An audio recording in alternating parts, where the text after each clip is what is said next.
Okay. Hello, my name is John, and I'm here to talk about volcanic ash. Volcanic ash can cause a lot of damage to living and non-living things. What would Missoula do if Yellowstone erupted? In this video, we are going to take a look at a few possible solutions that Missoula could use to be protected. Volcanic ash can stay in the atmosphere for months or even years.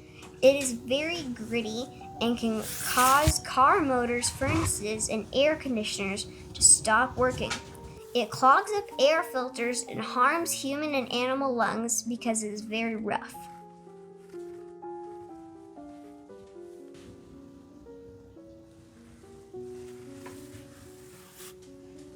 It's all clogged up. This is what ash would do to air filters. And if we look at the bottom, we can see that it didn't make it through, like you can see, but it did clog it up.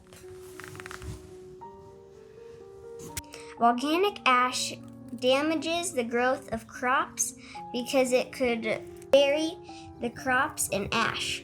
The ash would also block out the sun and the crops would not be able to grow.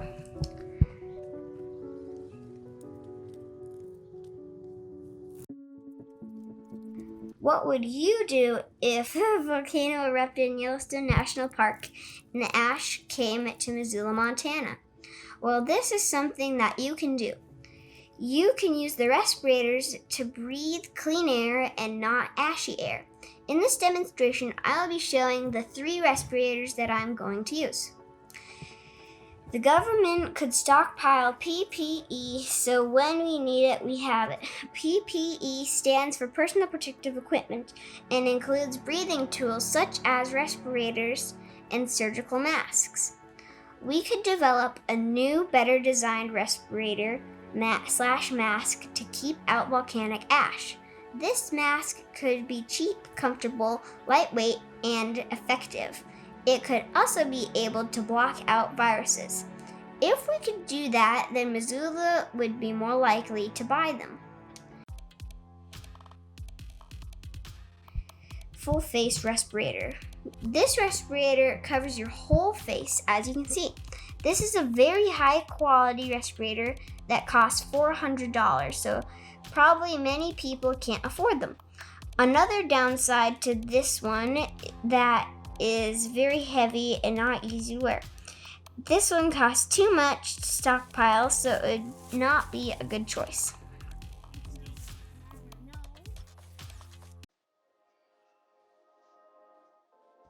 Standard respirator. This respirator only covers your nose down, so it's not as effective. It doesn't cover your eyes, so you would have to wear something else with it.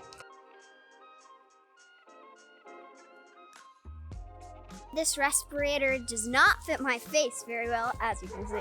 And the goggles don't either, so I got all covered up in flour. Basically, volcanic ash.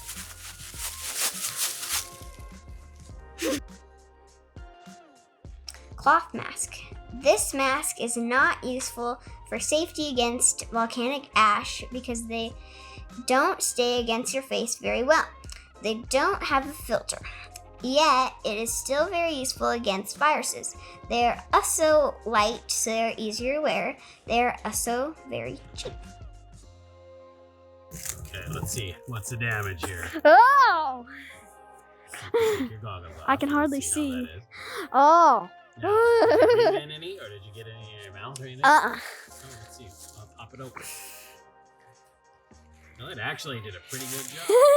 I felt like it was better than the respirator. Well, it fit you better. Those respirators don't fit your face. Especially the smaller, medium kind of one. That one I'm not a big fan of because it doesn't really fit my face, but it might fit like bigger people's, like adults. It would fit me well if you had one that fit your face, those respirators would work really well. I agree. But your head is too little. That would be a problem, right? During Yeah. volcanic eruption, So you need ones that fits like anyone's, like a kid, a baby. This one's better because I can actually wear it comfortably, and I'm not used to the cloth mask, but I'm used to the normal one like this. Are you used to heavy duty respirators? No, not one bit. I think a good solution to this problem would be combining one of these masks with a stronger respirator mask. And then like making it so it could keep out ash and was cheap so everyone could have them and you could stockpile them, the government could. And then once we needed them, they had them. If they're not comfortable, then people won't want to wear them. And if people don't want to wear them, then it won't work out like we wanted it to.